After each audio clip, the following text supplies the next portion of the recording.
Welcome back to Movies TV Mad. You can follow me on Twitter at Movies TV Mad, and a very warm welcome to Sunday's edition of the DC Universe Daily. When it's Sunday in America, and it's not Sunday in America right now, it will be the day that we'll finally see a 2.5-minute trailer for Andy Muschietti's The Flash movie. And we will be doing a trailer reaction on tomorrow's edition, hopefully if I have access to the trailer, of the DC Universe Daily. It's been a huge week to be a DC fan, and I mean a huge week, and we've covered the slate announcements. What we haven't covered is the DC Elseworlds announcement. Now, not much information was given by James and Peter about DC Elseworlds, apart from the fact, if you're not DC Universe, you'll probably be labelled as DC Elseworlds. James and Peter also discussed the higher bar in terms of theatrical releases that you'll have to have as a filmmaker to get in to DC Elseworlds.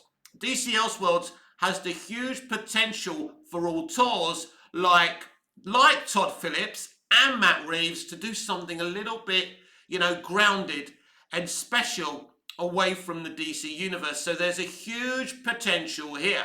Now, it was actually Todd Phillips that had the idea to do like a DC Black Label franchise, like continuing what he did with Joker. But we got a DC Elseworlds franchise now, which, so basically it's not going to be a universe. It's not going to be an interconnected universe.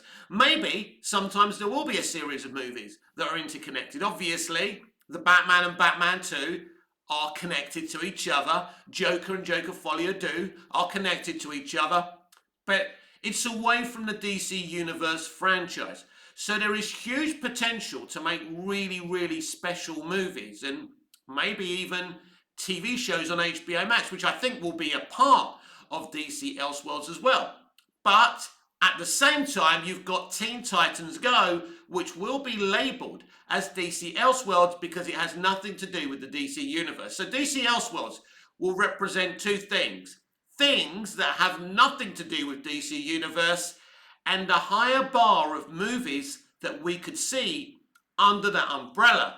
Now, of course, the elephant in the room is the Snyderverse. Should the Snyderverse be part of DC Elseworlds? This is a huge question because I don't want DC Elseworlds to be a thing where stuff that nobody wants in DC Universe gets dumped. I don't want it to be the DC garbage bin. If I was running DC Studios, if I was in James and Peter's position, would I greenlight Zack Snyder to finish his Snyderverse arc? Yes.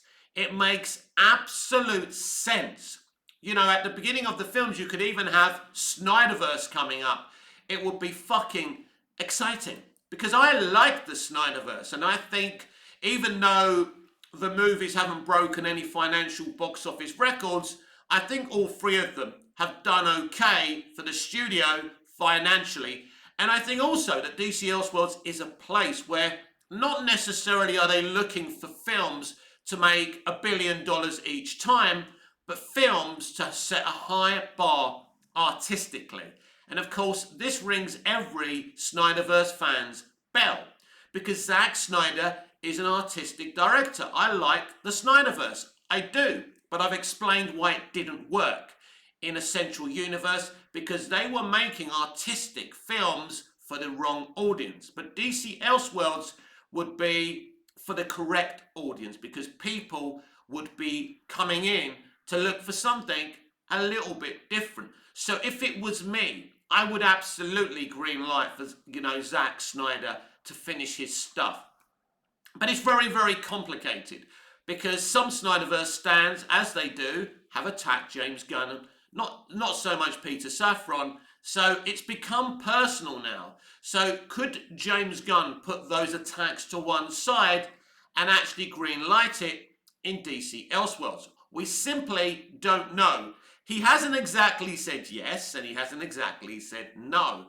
And so it's interesting, when he argues with these people, he doesn't say it ain't never going to happen. So it's a very interesting situation, and some people would be angry that this was happening. Some people, of course, the Snyderverse stans, would be ecstatic. Right now, they are fighting for WB to sell Snyderverse to Netflix, or at least lease DC out to Netflix, that part of the trademark out, so Zack can finish his arc.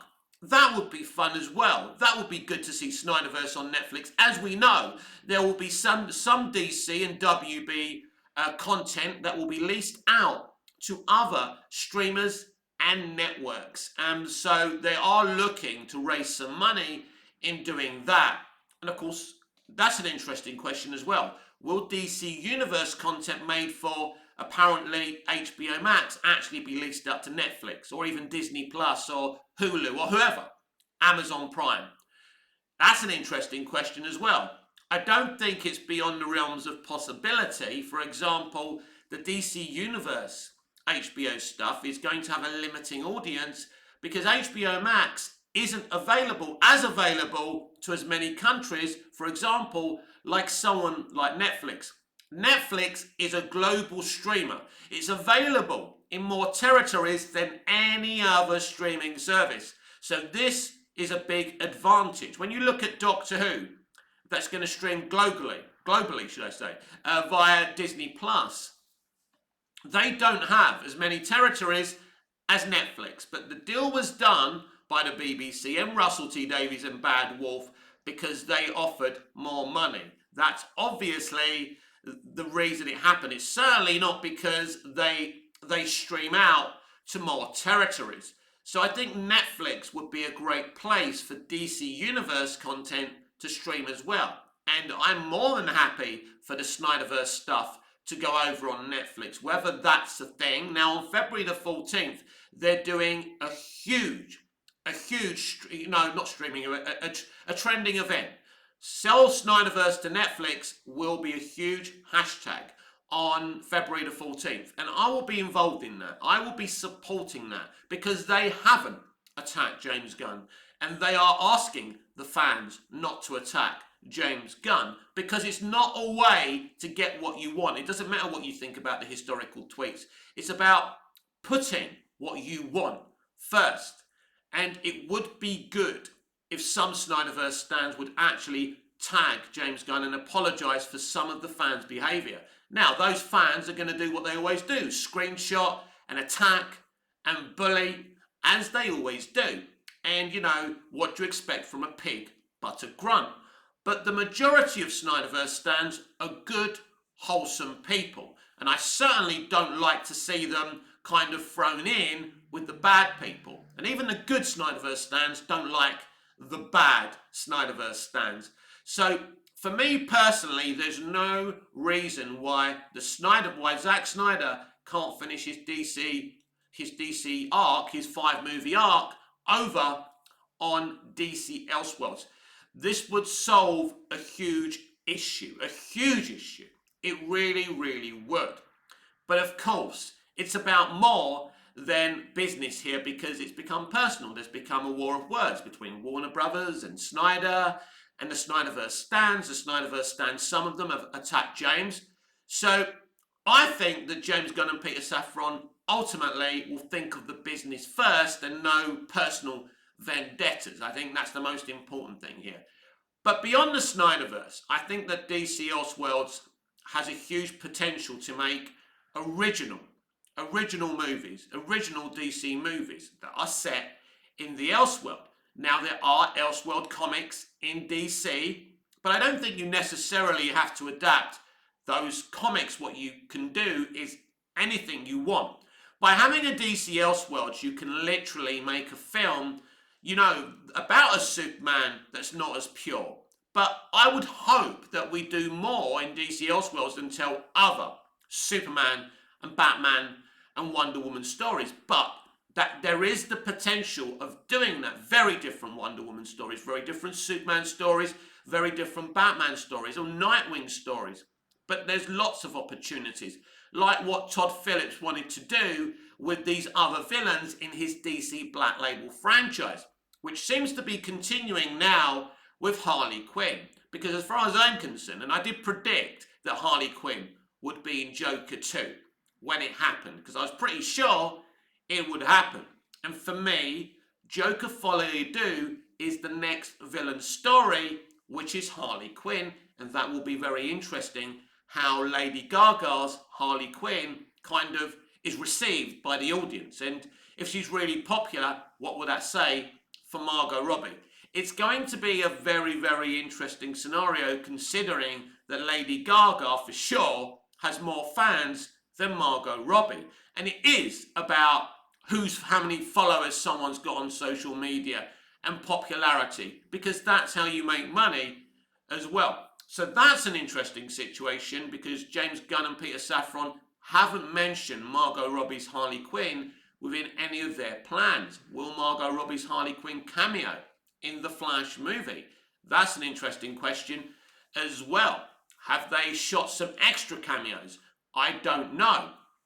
These are things we won't know until we watch the movie. So yes, there's lots of potential for DC Elseworlds. I'd like you to to tell me what you'd like to see as part of DC Elseworlds.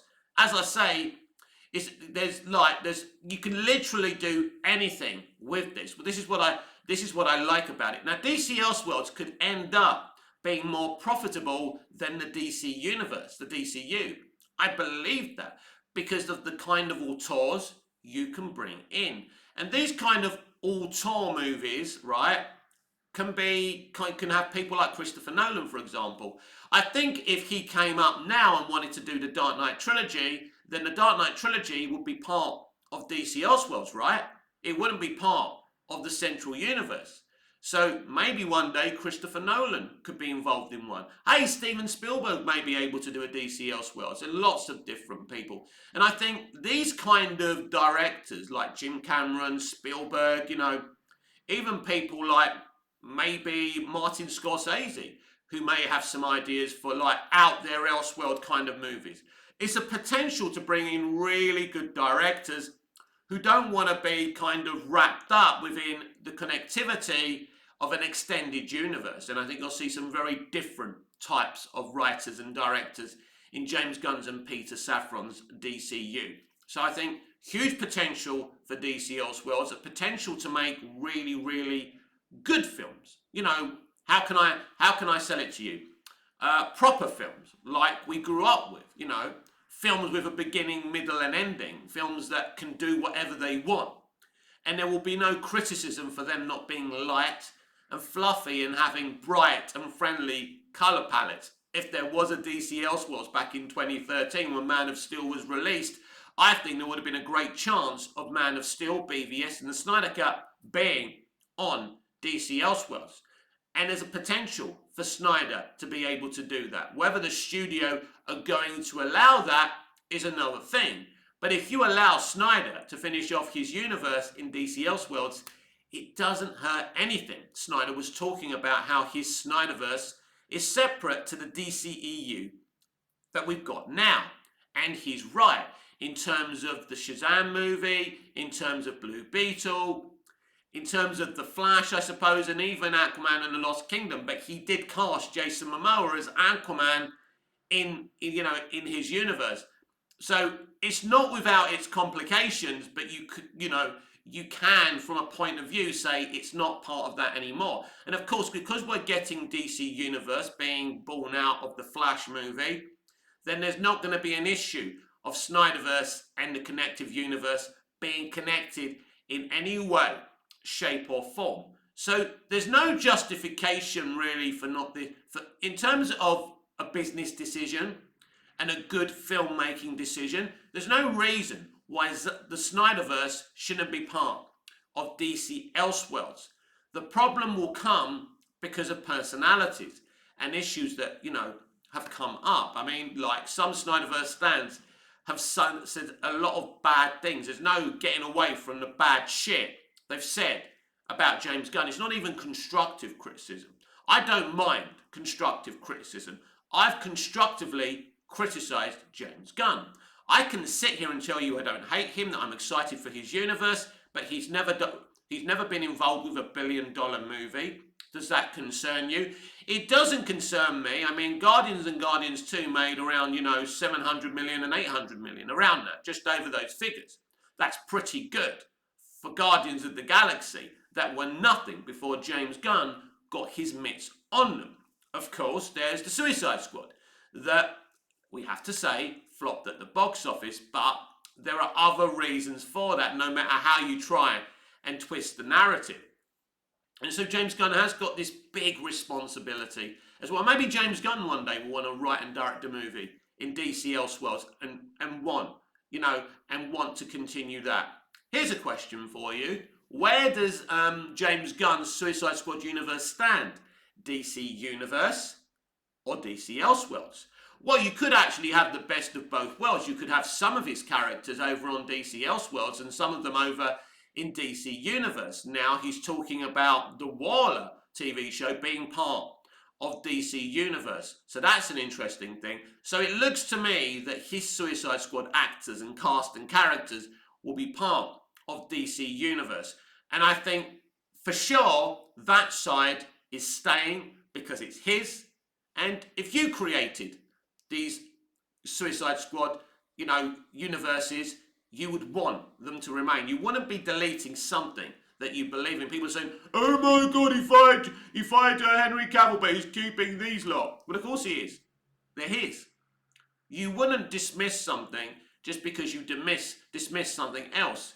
He feels he was absolutely justified not to continue with Henry Cavill as Superman, as Zack Snyder felt he was absolutely justified not to continue with Brandon Routh as Superman. There's no difference.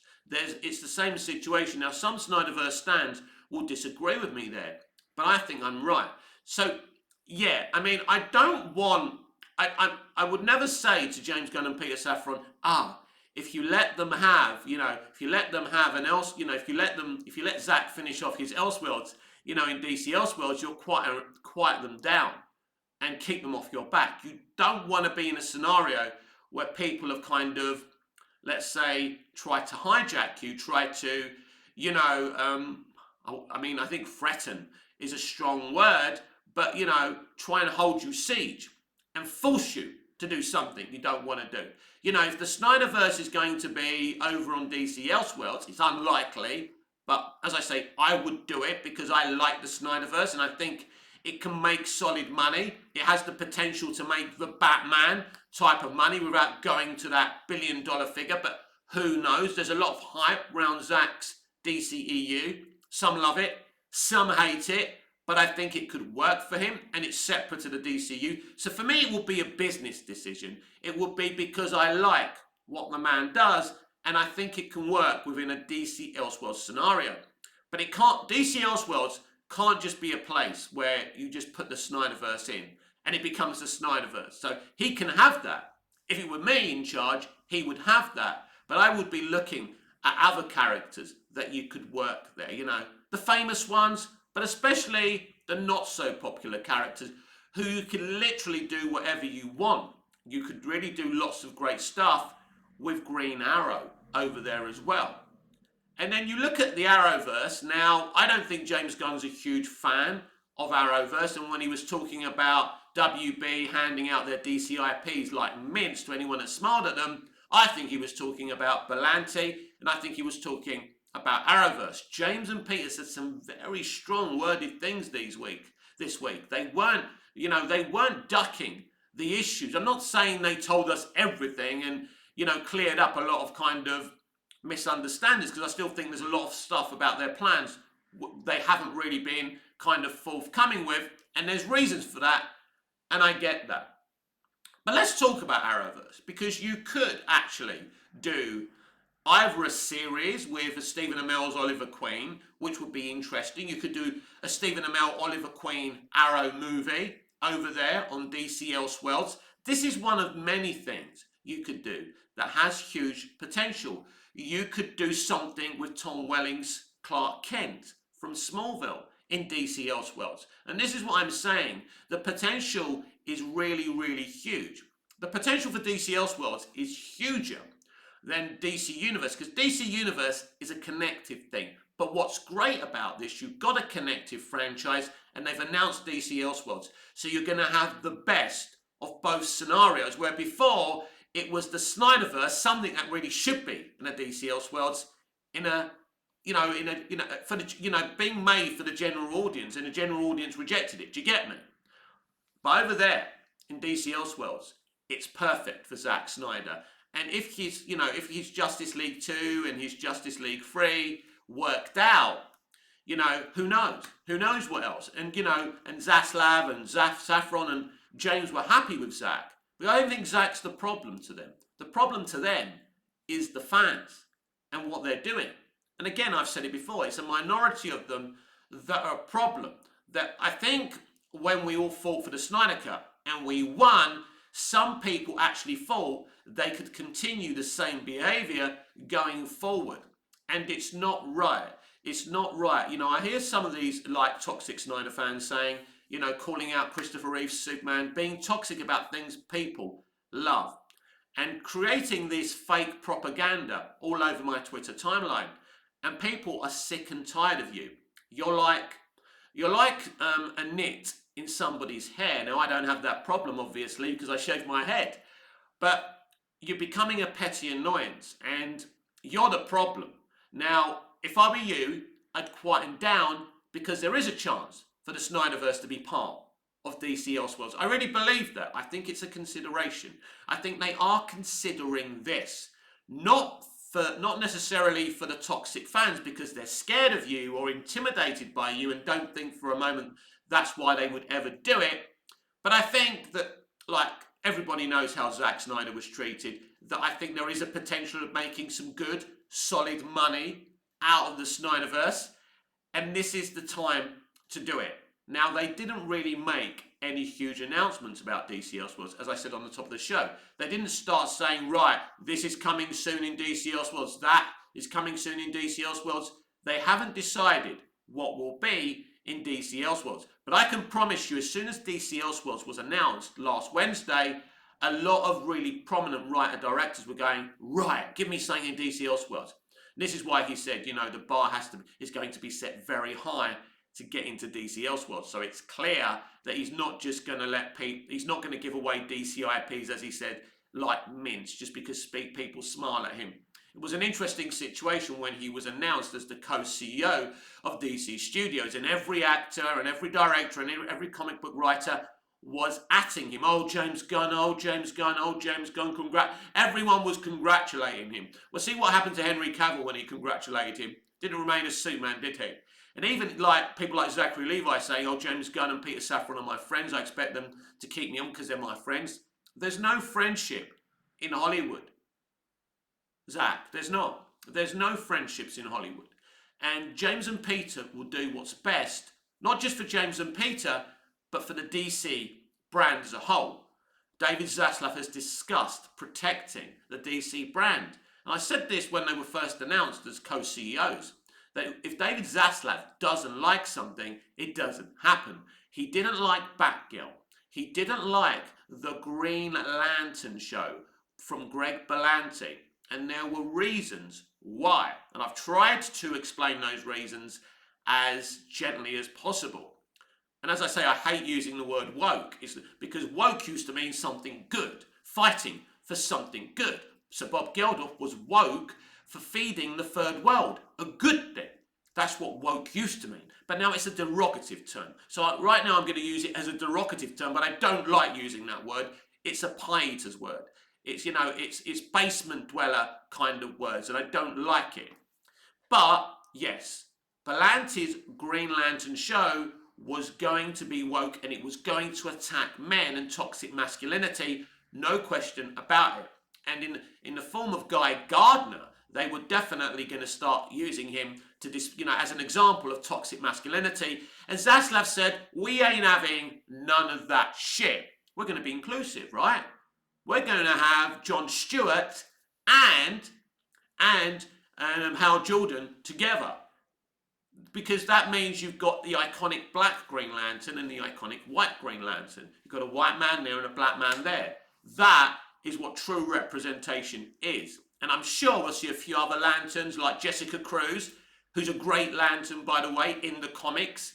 I think we've seen her a little bit in animation. Not enough for my liking, but I mean, even Jessica Cruz would be great for her own story as a lantern. Her story, an original story over on DC Elseworlds. As I say, there's so much potential, but Zaslav isn't going to have any of this political shit. And I think if you did leave James Gunn and Peter Safran to their devices, I think their own devices, I think that could become a problem. But he's watching over them, so he's going to make sure that those kind of things don't escalate. And I think there's a lot of positive things about this week's announcements. I mean, look, some people are not happy about Tom King having his comic adapted. Lots of people don't like Tom King. Now, I've said it before on this channel, I say it again. I don't know enough about Tom to be nervous. All I know is they're adapting his comic. And the stuff I've heard about this comic, and it's kind of a sci-fi comic, and the movie's going to be a kind of a sci-fi movie, sounds interesting to me. But we'll see. We'll see if it becomes a problem.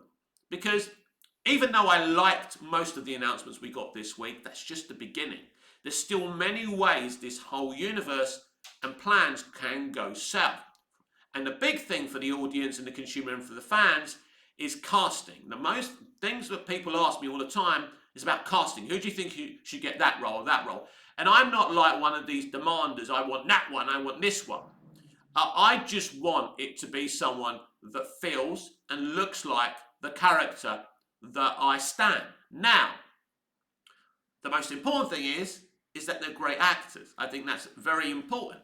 Now, Jesse Eisenberg's a great actor, but I think optically, he really looked nothing like Lex Luthor.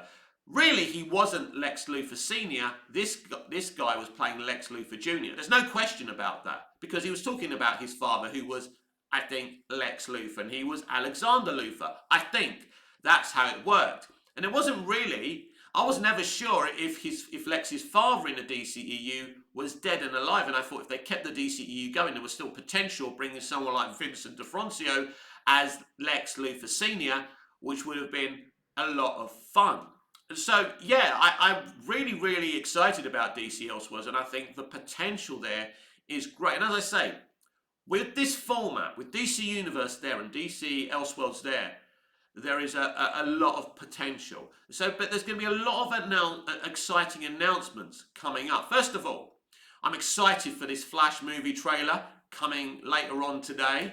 Depending on where in the world you live, I think by the time this video uploads, I think it will be Sunday morning in the good old US of A. So that's really, really awesome. So we've got that to look forward to. If you've just woken up in the US of A, we're getting the Flash movie trailer, baby. And this is going to be the place to react to it on tomorrow's edition of the DC Universe Daily. It used to be the DCEU Daily, now it's the DC Universe Daily, of course. But we've got a lot of exciting things coming up from DC Universe, from James Gunn and Peter Safran, because I'm happy as a DC fan. I'm excited. And I'm not negative. I don't think it's mid. I don't think it's underwhelming. One thing I'm excited about is the announcement of the casting for Lex Luthor. That will be interesting. What kind of Lex Luthor will we get? Michael Rosenbaum, who played Lex in Smallville, very good friend of James Gunn's. That would be something that would make me so happy. And I think, I think Michael would absolutely deserve that. I really do. He was a great Lex Luthor. He doesn't really work within the industry. He's turned down coming back as Lex in Crisis on Infinite Earths, which I really, really was happy about, because, again, I think Berlanti would have destroyed his character. Look what he did to Tom Welling's Clark Kent in Crisis. He made him a retired Superman who became a house husband. Yes. That's the toxicity of progressive Hollywood. And Zaslav booted that guy out as soon as he could. So I'm glad that Michael didn't come back. But I think, when I think about all the actors, and, James could be casting anyone as Lex Luthor. And Lex Luthor is going to be a part of this DC universe. No question about it. So I would be so happy with Michael Rosenbaum. But I'm sure I'm sure James and Peter will make the right decisions there. Now, during my live yesterday, we got into talking about the DC universe, and I kind of stumbled onto this theory that maybe it will be set in the past. Now, there's some things that James and Peter have said that kind of makes that impossible, but it's just a theory. I think it will be very interesting for this brand new DC universe, not just to set up a new timeline, but a timeline in the past. that maybe converges with the old DCEU one day.